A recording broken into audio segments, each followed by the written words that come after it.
This is Season 2, Episode 3 of the Out of the Minds podcast. I'm Sean Oakley.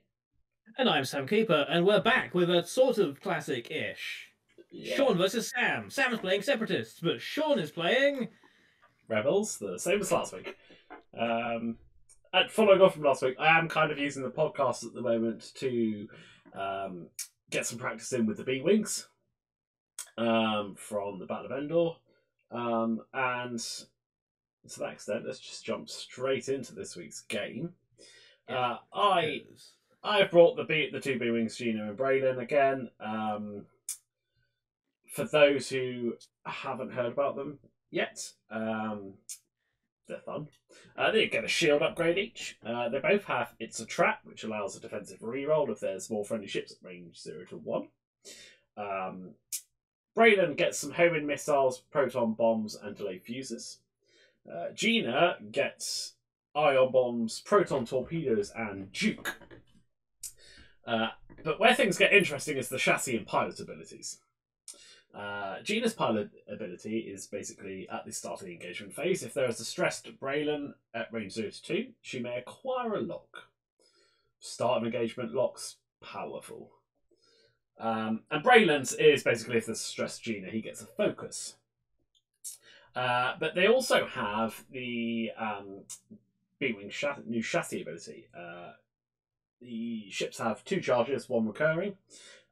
When they gain a stress token, they may spend 2 charges to gain an evade token, which ties nicely into the Duke on Gina. Or they may spend 1 charge when dropping a bomb to drop it out the side marks instead. So lots of options for area control. I've brought Boy Luke again. That's kind of the core of this list at the moment. Everyone knows Boy Luke. He's lots of fun. And last week, I'd filled out the remaining 6 points with Boudica and Sabine. Basically trying to use Boudica as you don't want to shoot the B-wings or Boudica's going to wreck you. And if you're shooting the Fang, you're not shooting the B-wings. And I've kind of gone down that route again this week. But what I've brought is Hull in the Y-wing, the Battle of Yavin. My thinking behind this being, if you're shooting him, you're shooting my 3-point Y-wing and not the B-wings. But if you're not shooting him, then he might get his APT off. Just more munitions. You know, there's 3 sets of torpedoes and a possible double-modded 4 dice from Braylon if I can get range 1. It's trying to make target priority difficult. And then with the remaining 3 points, I brought Gemma Sojin from the Battle of Endor because I wanted to try it out. He's in the A-wing. He also gets It's a Trap. Precision-tuned cannons, which is a range 2 to 3 front arc cannon. And if you're in the bullseye, you may add a focus result. He has the vector cannon, so he has a turret as opposed to the normal front arc. Chaff particles, which is when I defend, I may spend 1 focus result to remove, I believe, a non-lock red or orange token. And the target assist algorithm, which is before he engages, if he has no green tokens, he may gain a calculate token. But his pilot ability is very interesting. It's basically when you defend, you may gain 1 strain token to change up to 2 of your blank results to focus results. So, if he's not strained and he's rolling 3 dice, the odds are you roll at least 1 paint, which means that if you've got a focus, that's 3 evades. It does nullify you for the next defense, but if you're only taking 1 shot, he'd be good. But yeah, that's my list. What about you, Sam? What have you brought?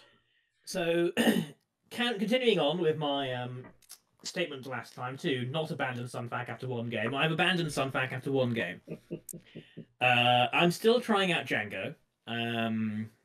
I say try. I'm still trying to get a fire spread list to work how I want it to, essentially. So I've got Django.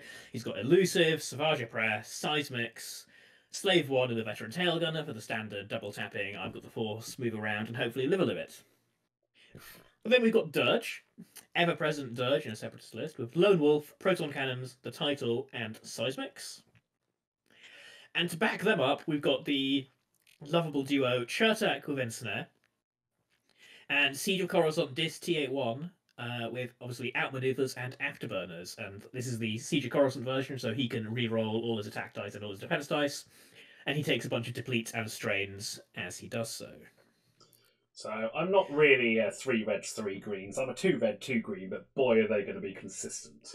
I'm a 2 red, 2 green, but boy am I bobber. Yeah. So we are playing Chance Engagement. And I was first player for turn 0. I brought the 3 small rocks again. Sam has brought his 3 Pride of Mandalore rocks, because Sam knows no other rocks. I mean, why fix if it ain't broke? I mean, that's fair. And basically, obstacles are quite easy. 2 of the Pride of Mandalore and the 2 non-mustache small rocks are basically almost as close as you can get it to the centre objective in a little circle around it. And then there's one, basically, each corner further towards your board edge. Yep. So, nice and easy. Because I'm first player, I set up everything except Gina and Luke first. So I set up Gemma on the right-hand side, because I don't know what you're going to do. I know I'm likely to set up the B-wings roughly in the centre, so I put him on the right. If you put down something I want to... if you put down your rifles over there, I can put Luke down. But if not, I've got loads of space to just turn into the centre towards my ships and run away. Braylon goes literally in the centre. He's got a nice lane straight into the centre. He can park himself between 2 asteroids to block the barrel rolls. I can go slow. If you shoot down a board edge with something, I've got space to turn either direction. Hull goes just to the left of him, the other side of a small rock. Basically, he can slow roll forwards as well. He's got a lane to turn into the centre, or this space on the left to turn left. Then it's your thoughts. Yeah, so on my side, I put Dis T81 and Chertek on my right side, the opposite side to Gemma. Basically facing at the start line, the turret facing to the left. And because my idea was, if I put them opposite Gemma, that just literally lets you put Gina and Luke opposite me, and then I'm jousting a Torp swarm essentially. And I was literally like, okay, I would rather you split up in some way, or you ignore these 2. Like, either is fine with me. But I just didn't want to give you the easy, well, I guess I'll set everyone up with Gemma, and then we're jousting. Yeah. So I set up my 5s after that. And I set up Gina just to the right of Braylon. But as far back as I can. Braylon's as far forward at range 1. Gina is aimed directly at a rock further up, but my general thoughts are with the B-wings, because I know I'm going to be stressing. I'll go slow, and then within the first couple of turns, depending on where I want to be, I'll barrel roll either side of that rock. Hence setting her up behind to make sure if I want to go in behind Braylon, I've got space to do that. And I set up Luke on the far left, opposite the Tri-Fighter and the Nantex, because, alright, we know the Nantex at range 1 is going to be a pain. We know what the Tri-Fighter can do. But I'm moving afterwards. If I can get that range 3 engagement and get a torp off on one of them, preferably a tractor one, they'll probably die. So I wanted to have that threat there. So I set up Dirge in the far left-hand corner opposite Gemma, because now I know where your stuff is. And I set him up basically slightly inside Gemma with the idea that if Sean... I guess if Sean is lazy and just does like a 2 hard and stays where he is, thinking he's going to be safe, I've lined it up so that if Dirge 5 straights and boosts, I think I've got bullseye on you if we are just in range. So I'm slightly on the inside. And on the flip side, if you're not there, I can just easily turn into the center where the fight is going to be. And then Django, I place slightly to the right of the center of my other board, and I tilt him slightly. So he's not like 45 or 22 and a half or anything like that. He's just slightly angled so that he's going in between one of the center rocks and the rock in my corner, and he's aimed at Luke.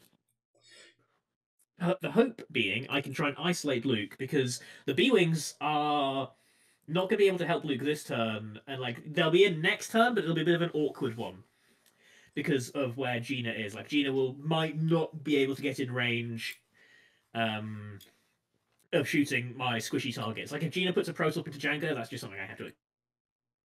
Now, it's interesting because I saw how much care you took. Luke. Sorry, I saw how much care you took putting Django down, making sure he was aimed in that gap. Yeah. And I was like, okay. I was thinking exactly the same thing as you. It's like, I think Django's gunning over there. How do I get my slow-moving ships over there?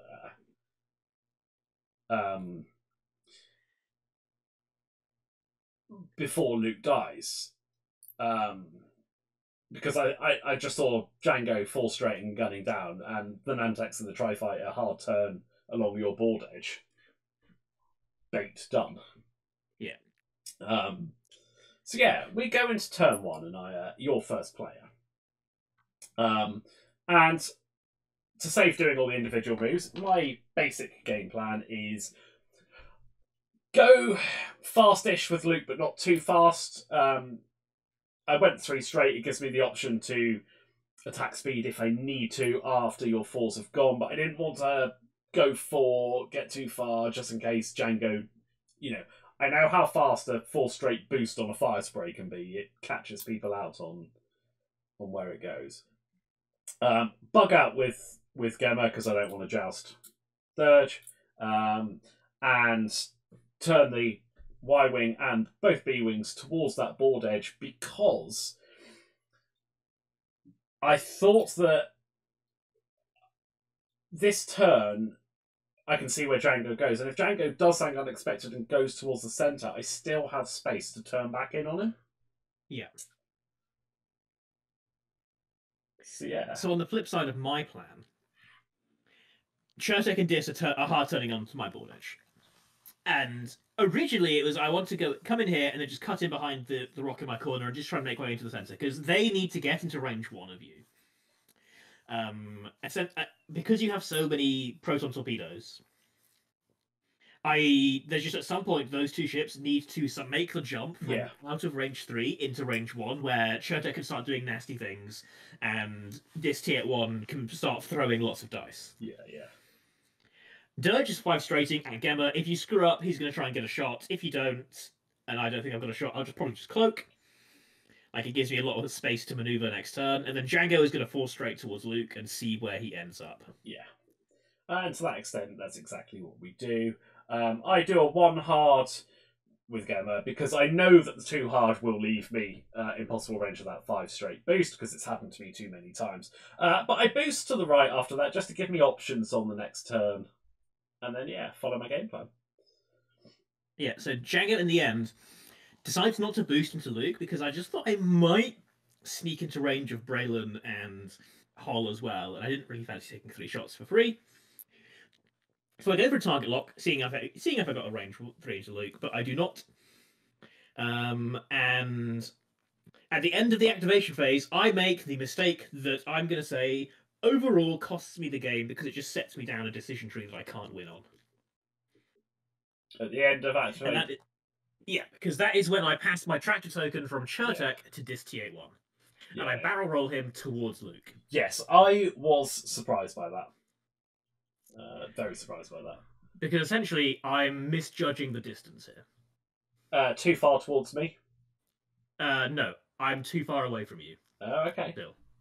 Because if my thought was, if I barrel roll this way, I reckon a hard turn after Burner's barrel roll might be able to jump into side range 1, and depending on what Luke has done, Chertek might be able to help Dis do something really interesting. Yeah.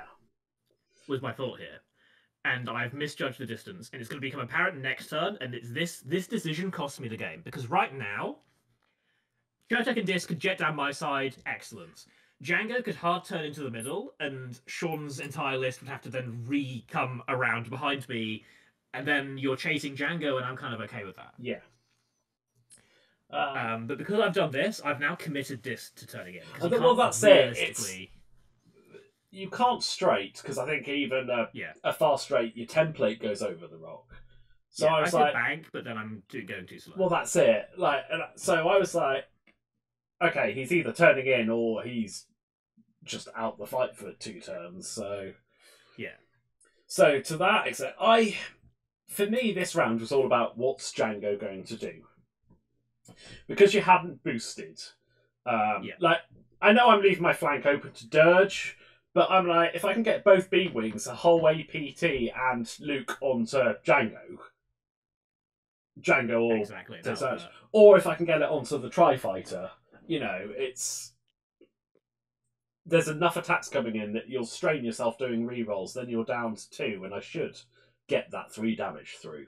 Maybe not before I4, but it's the Django one, because you hadn't boosted, there's still that space to 1 hard into the centre, and it's the 50-50 of what you're going to do. And I end up having to, I suppose, try and cover both sides.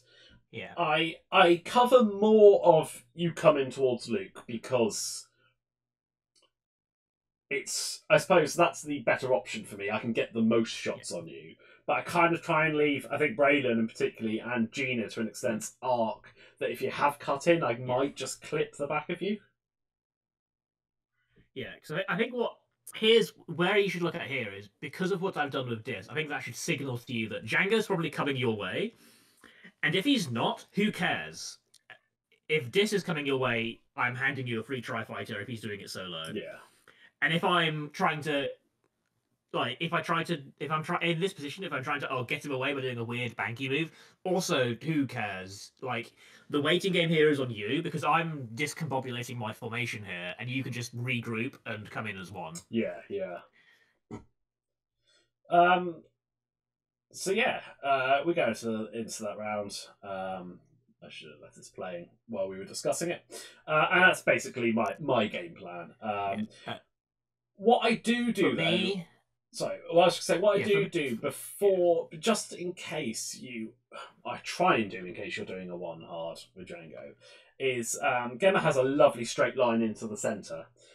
So Vector Cannons boost 5 straight, and I was hoping possibly a barrel roll forwards might just block.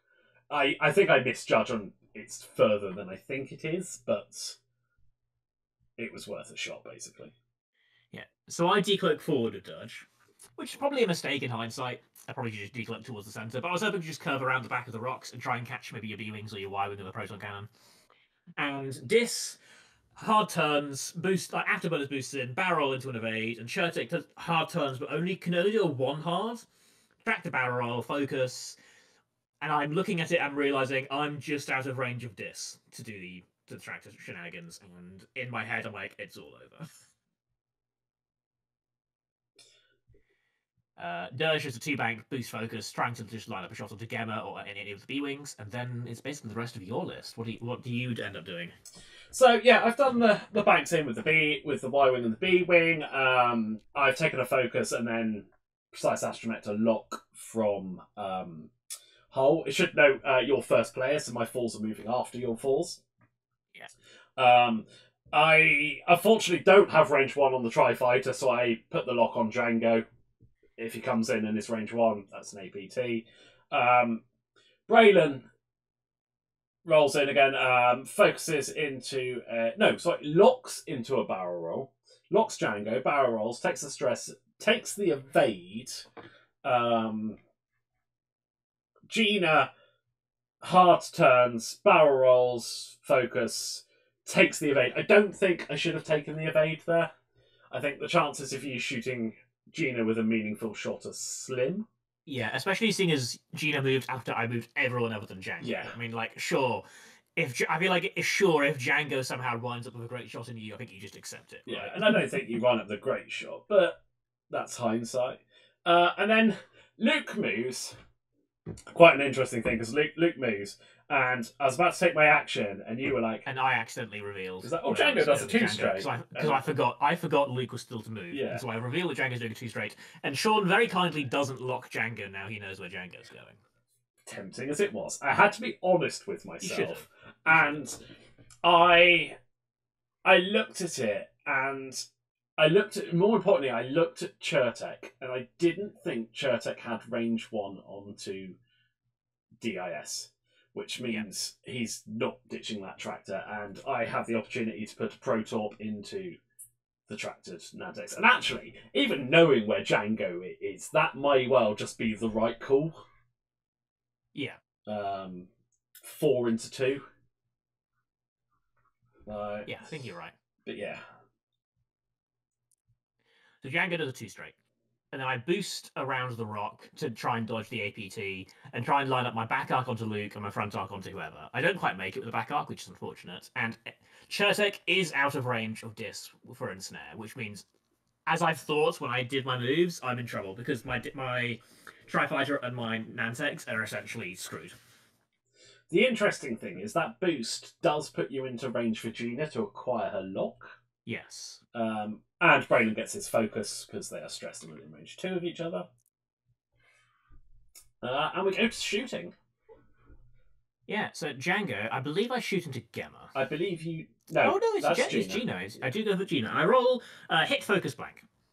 And I don't spend anything, I just accept it. I roll 2 focuses. I opt to take the shield because I've got focus evade, but I really want that Duke Protorp into you because if you roll focus evade, your force is only going to keep one of them.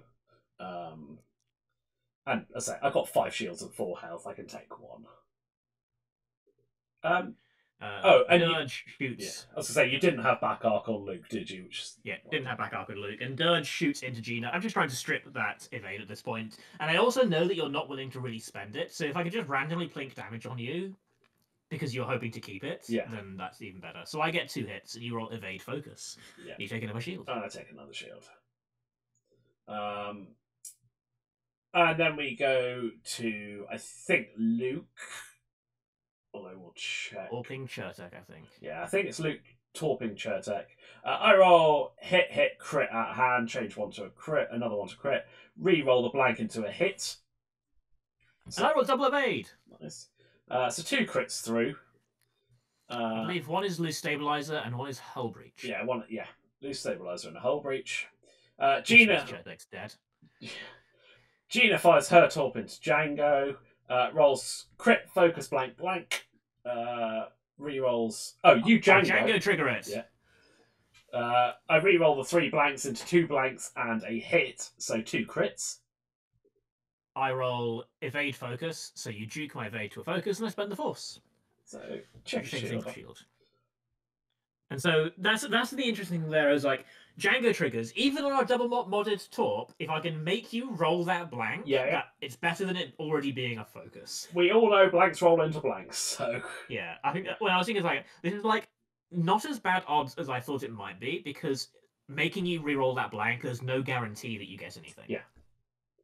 Like with that focus, if that focus hadn't have changed, I can't do any worse than what I got. Exactly.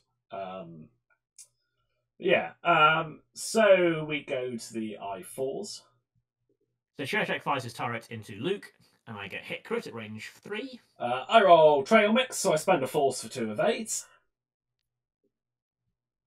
And then Dis goes range 1 into Luke, and I roll hit focus blank.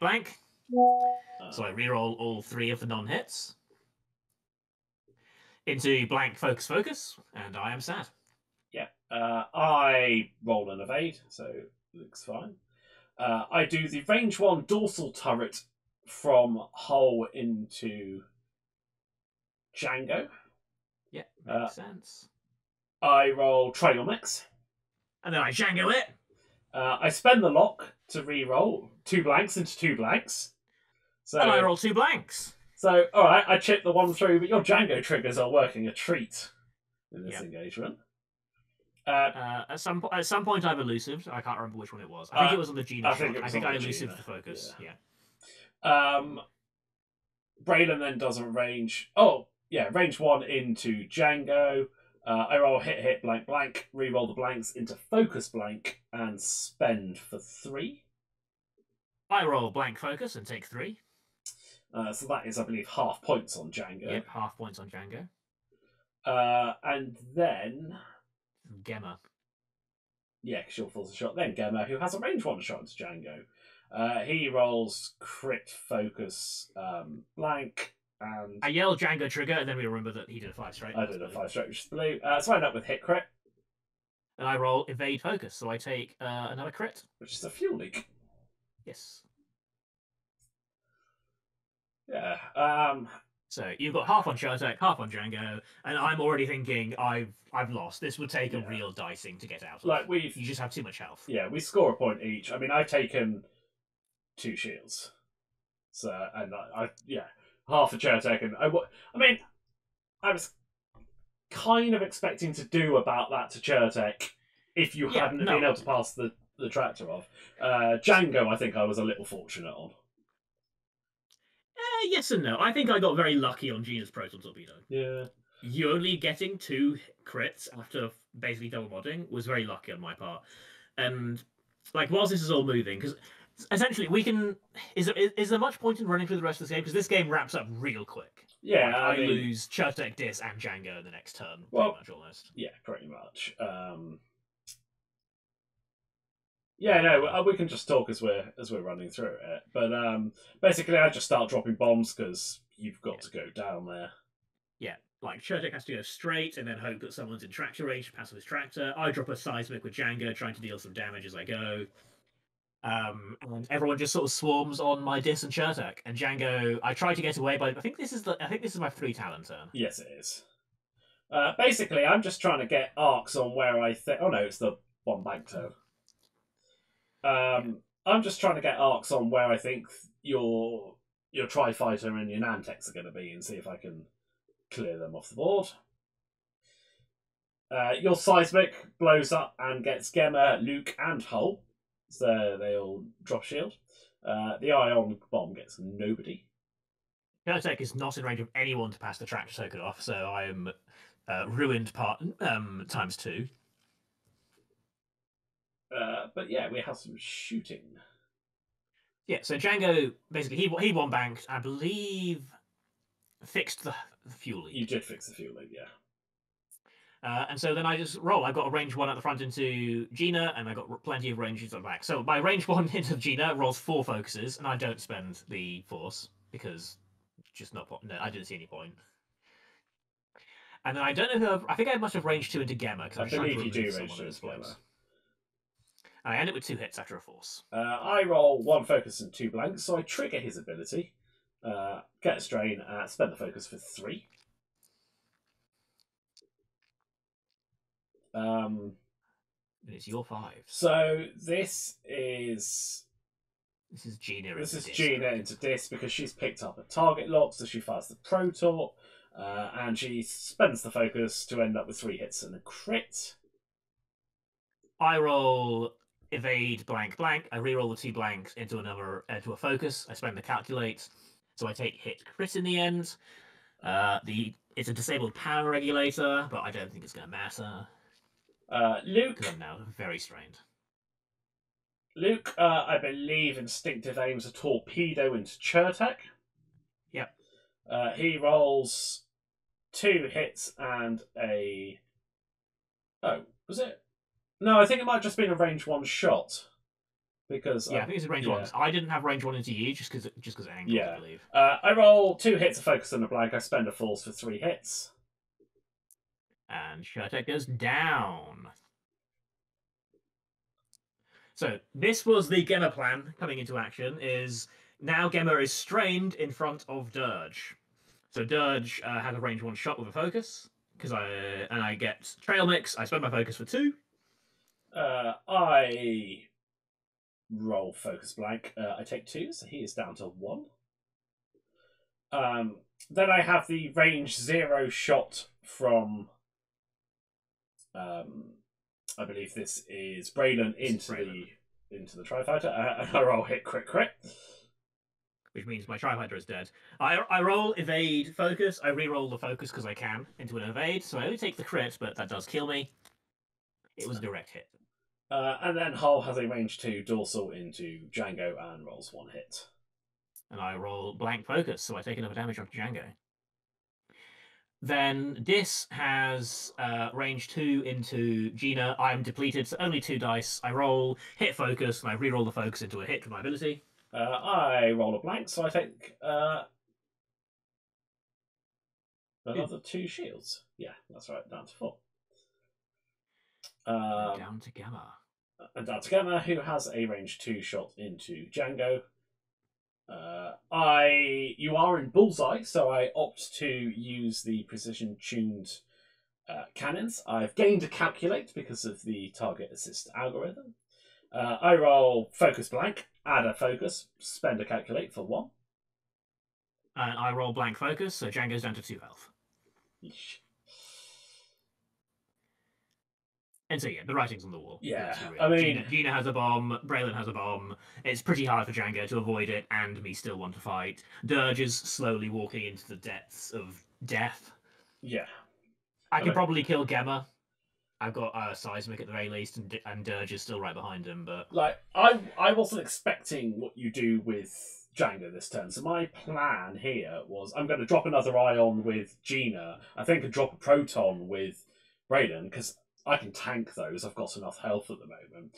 Swing Gemma around in front of Django in case you attempt to one hard away from my list, shoot out the back and come away. Try and block that, except that I probably die to the Seismic. But if I block you on the Seismic and even better, and you drop and you get a proton as well, so Django's dead. If you don't get the proton but you do get the ion, I know where he's going next turn. Exactly.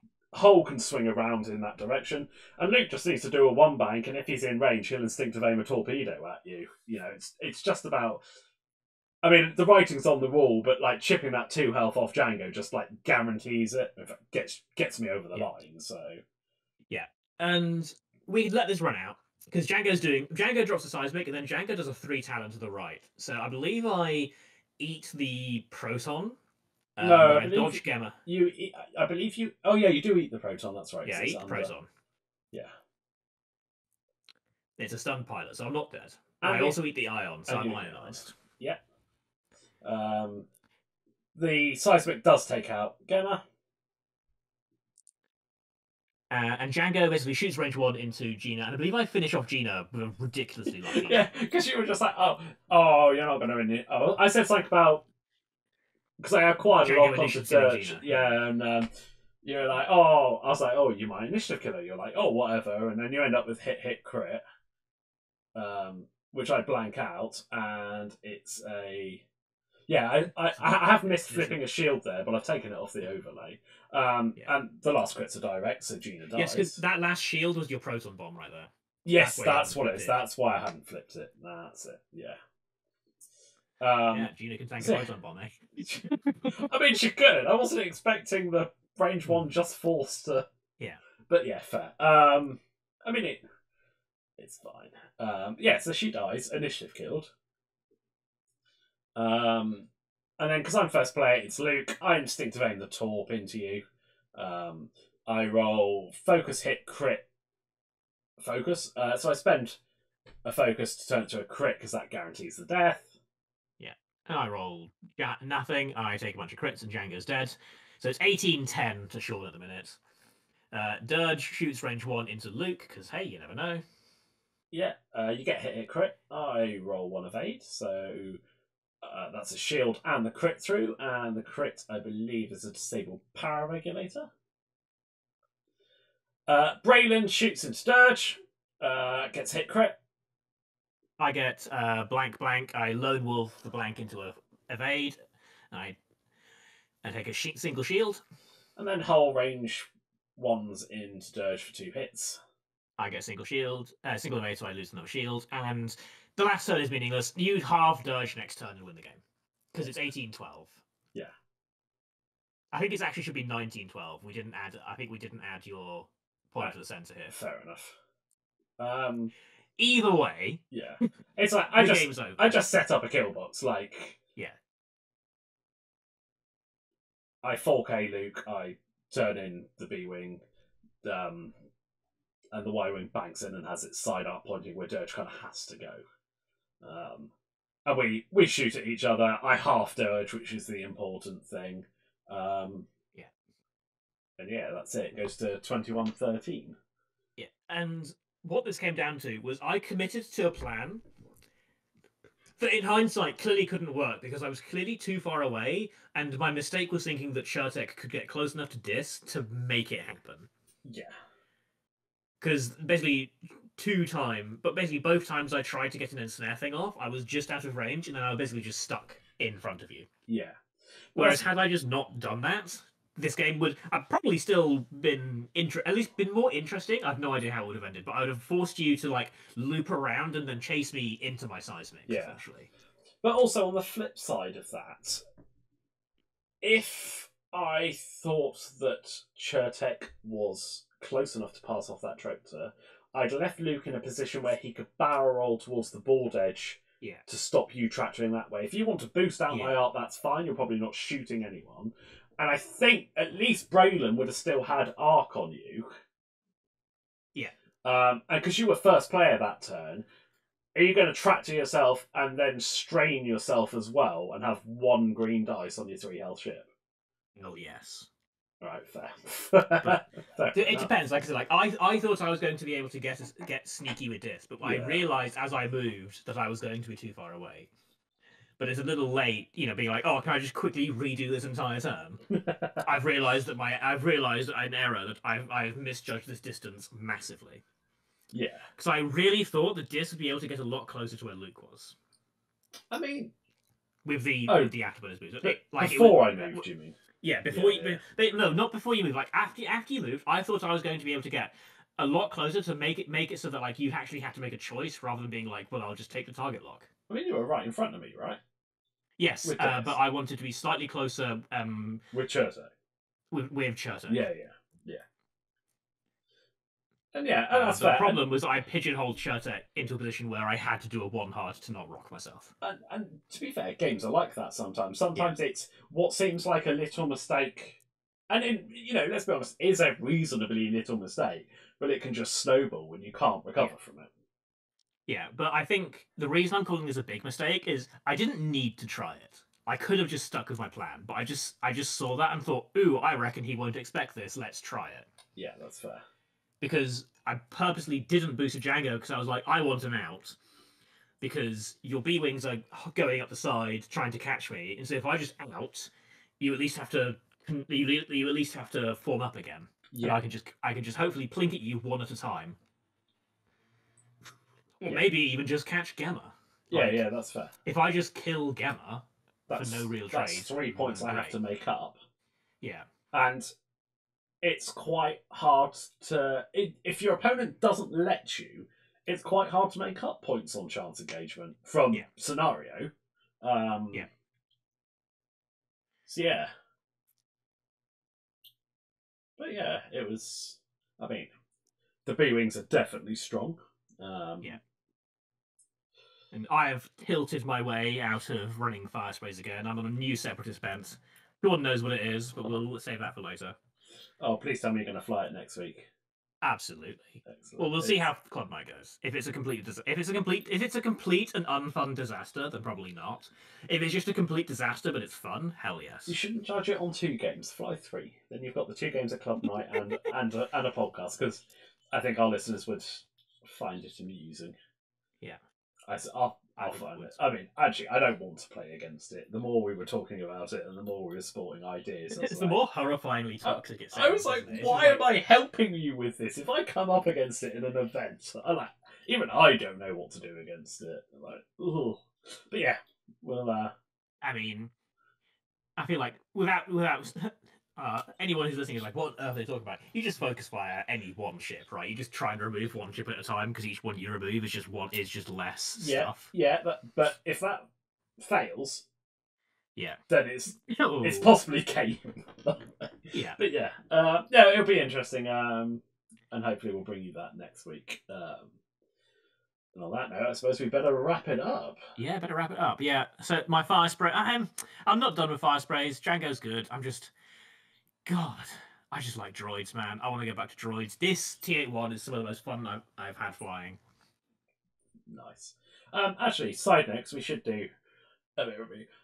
Much. I enjoyed Gemma, and I know how good Hull is. I think in this list, the Fang and Sabine is a better option. Yeah, I reckon so. Because the Fang's more maneuverable. Okay, yes, the Fang can die, but yeah, it's got Concordia. The Fang's more maneuverable. I think it's a slightly harder target priority than Hull.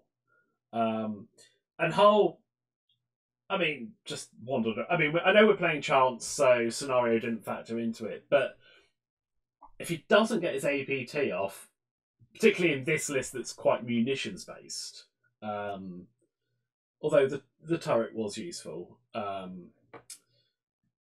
don't know. So I'm going to disagree with you there. I think Hull works perfectly in this list because he's just a threat you can't ignore. He's not really worth killing because he'll take like 3 shots to kill and then you get 3 points. He's the exact same boat as a gunship. Yeah, from Separatists. But does he work? And you can't. Sorry. And you can't just ignore his APT. And if he's just shooting a dorsal turret, great. It's probably double modded. Yeah, but does he fit better than the Fang? I am going to say yes, because I think Gemma fills that faster maneuverable stuff. He has a decent gun, or she has a decent gun, whichever. Yeah. Hull can also basically be your Sabine, because he can go and pick up a and wander. So I think this works. You get a chonky boy that people can't ignore, or if they're shooting Hull, they're taking 2 to 3 shots to kill, and then they're not shooting down your B-wings. Because yes, the B-wings do have 9 health, but they are very worth killing. Yeah, of course. I suppose it is another slow ship that can help trigger it's a trap because they'll fly quite similar. That is also, I was going to say, and also, Hull is likely to be next to near your B-wing, so you can trigger it's a trap more likely because Hull will just be there. Yeah, I think maybe I need to actually fly them a little closer than I have been. And stop worrying about, I must get into range and start firing these munitions and just be like, hey, I'll let my opponent come to me and... Yeah. Yeah. Because the thing about Gina and Luke is people are going to want to get into range 1 of them because they don't want to eat Protops. Yeah. And then Hull is like, hi. Yeah. Like, at least in this, I feel like Hull makes you pick your poison. And neither is great. Because, okay, yeah, sure, sometimes Hull is going to get initiative kills, but, that could have been Braylon. And then suddenly Gina's sad for the rest of the game. Oh, yeah. No, exactly. It's not so much about the survivability of the Y-Wing. It's not going to get one shot. So yeah, that's my take on it. Like, don't get me wrong, I think Boudica and Sabine are great. I just think Hull and Gemma give you a little bit more bulk and a little bit more like threat because you are a munitions list, so just stick to it. Yeah. If they don't shoot Hull, great. You can just amble forwards and shoot them. Like he's still a decent gun. Yeah. Well, on that note, we really will wrap it up. So I'll just say thanks for listening. We'll see you guys next week. Yeah, ta-ta for now, and I'll be back to bring some spicy stuff. Well, not that spicy stuff. It's not exactly new.